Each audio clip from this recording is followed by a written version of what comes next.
Lá em Romanos capítulo 4, nós vamos ler de 1 a 12.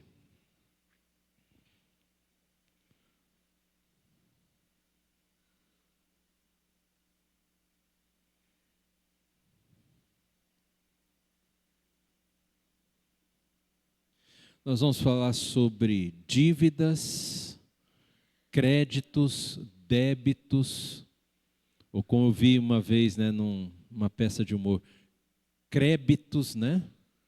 Tem hora que a gente não sabe se é crédito, se é débito, fica o crédito, né? A gente não sabe nem como falar. Como que é isso na palavra de Deus? Romanos 4, de 1 a 12.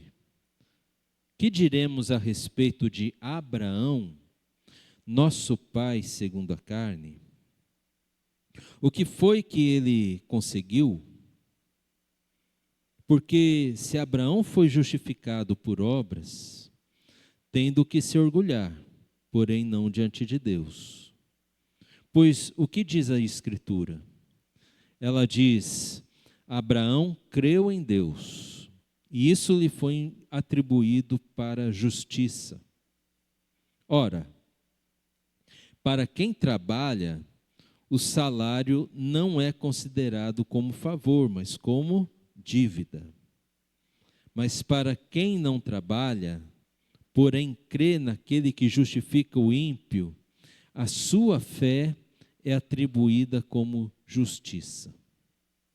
E é assim também que Davi declara ser bem-aventurado aquele a quem Deus atribui justiça, independentemente de obras. Davi disse: bem-aventurado aqueles cujas transgressões são perdoadas e cujos pecados são cobertos. Bem-aventurado aquele a quem o Senhor jamais atribuir pecado.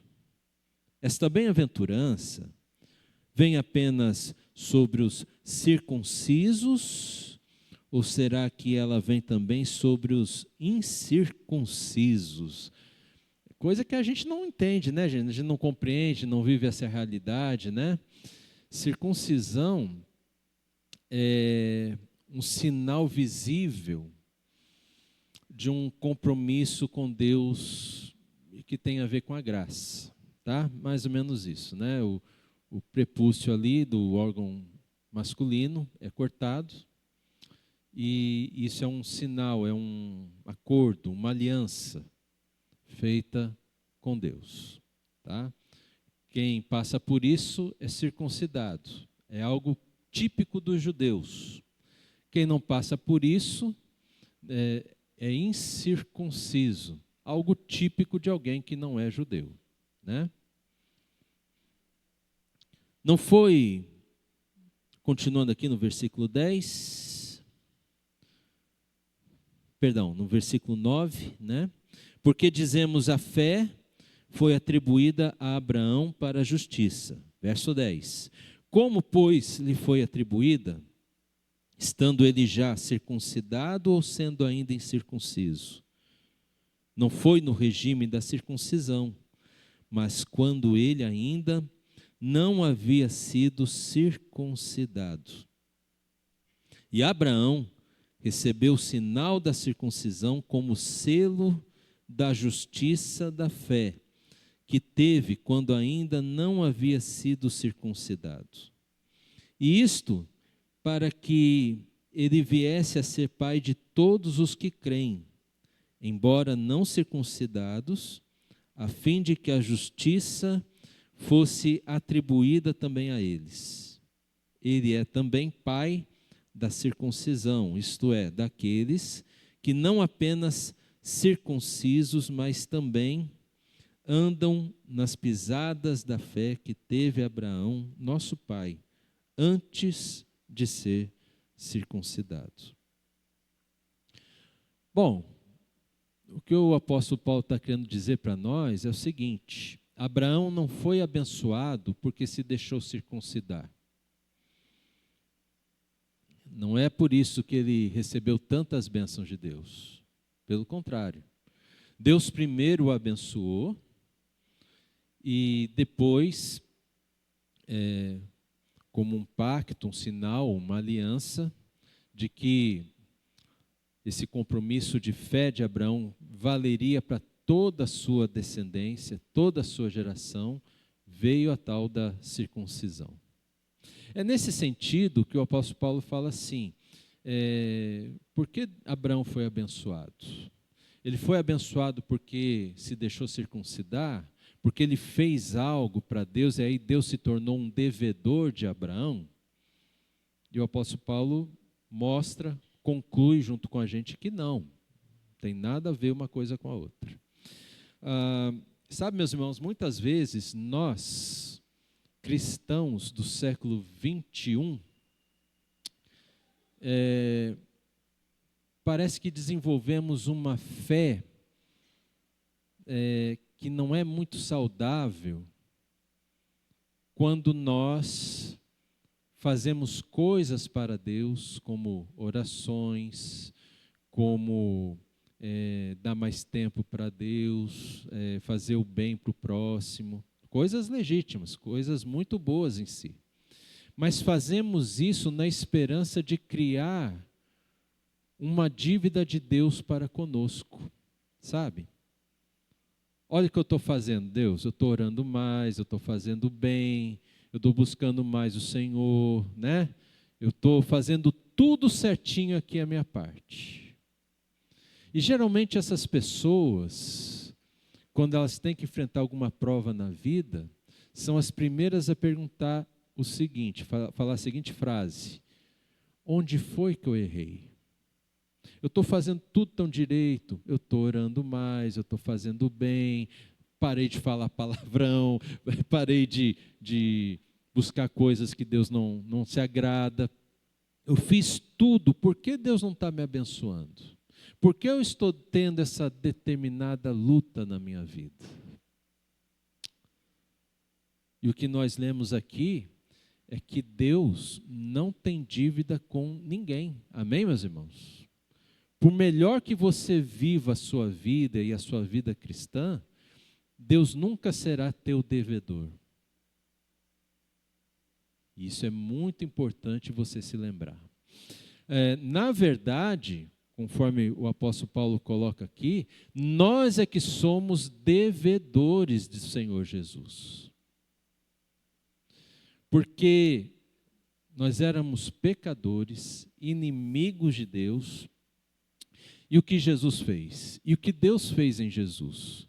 Jesus levou sobre si todo o nosso pecado, toda a nossa iniquidade, levou inclusive as nossas dores, tudo sobre si. E Ele morreu em nosso lugar, pagando em nosso lugar toda a dívida de pecado que nós tínhamos diante de Deus. Jesus quitou tudo para a gente. Quando eu fazia direito, eu evangelizava alguns amigos falando da subrogação. Subrogação é quando assim o Jefferson está devendo para mim, mas a Nara ama tanto o Jefferson que pagou a dívida do Jefferson para mim, e agora o Jefferson fica devedor dela. Olha só, aproveita, Nara, né? Então, subrogação. Isso que aconteceu quando Jesus pagou pelos meus pecados e pelos seus pecados. Não somos mais devedores de Deus para a morte. Agora nós somos devedores a Deus para a vida, porque Cristo morreu por nós. E é nesse sentido que lá no capítulo 12, que a gente está voltando a conversar, Paulo fala que precisamos oferecer o nosso corpo como um sacrifício vivo, santo e agradável a Deus. Isso significa que nós não pertencemos mais a nós mesmos, pertencemos somente ao Senhor. Amém, gente? Isso é muito forte, né? Isso é algo assim maravilhoso, porque Deus não requer mais a nossa morte, mas Ele requer a nossa vida. Então, Quando estamos hoje aqui reunidos, estamos oferecendo a Deus em culto a nossa vida, o nosso corpo, como um sacrifício vivo, santo e agradável a Deus. Mas amanhã, segunda-feira, alguns falam segundona braba, né? Você precisa, desde a primeira hora que você estiver acordado, oferecer o seu corpo, a sua vida, como um sacrifício vivo, santo e agradável a Deus. Para que você não viva mais para você mesmo, mas você viva para aquele que te comprou. Aquele que pagou toda a sua dívida. É para ele que nós vivemos. A nossa vida, meus irmãos, não pode mais ser vivida para nós.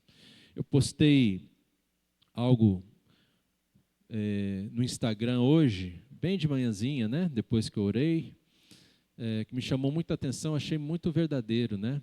Ele começa assim: Deus não quer ser o primeiro da sua lista. Ele quer ser dono da sua lista. Deus não quer ser o primeiro da sua agenda, Ele quer ser o dono da sua agenda. E é isso que muitas vezes a gente não se conforma. Nós queremos que Deus abençoe a nossa agenda, como se fazendo tudo certinho diante dEle, nós obrigássemos a Deus a nos abençoar conforme a agenda que nós colocamos diante dEle. Meu irmão, minha irmã, isso nunca vai acontecer. O que eu tenho aprendido na minha vida, e eu faço sugestão para a sua, é para de colocar prioridades na sua agenda. E pergunte para Deus o que Ele quer que você priorize. Porque a agenda deve ser dEle, para Ele, com Ele, para todo sempre. Amém.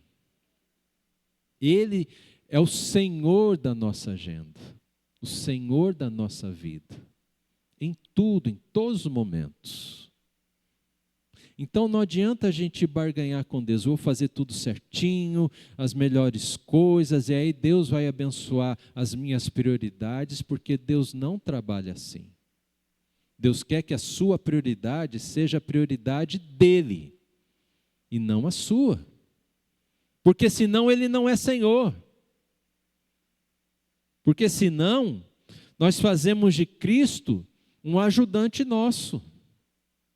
Ele não é nosso ajudante, Ele é nosso Senhor. Jesus não veio para ajudar você nos teus projetos pessoais, embora Ele ajude, Ele é bom. Mas Jesus veio para que você se rendesse aos projetos do Senhor Jesus na sua vida. Isso é vida cristã. E se você não anda nesse caminho, você está errando no teu caminho. Você precisa se arrepender e retornar para Deus, porque é isso que Ele nos pede. A vida cristã não se trata da gente fazer coisas boas, coisas que a gente acha que Deus espera, e a gente cria mentalmente uma dívida de Deus para conosco e Ele se vê obrigado a nos abençoar. Isso não acontece.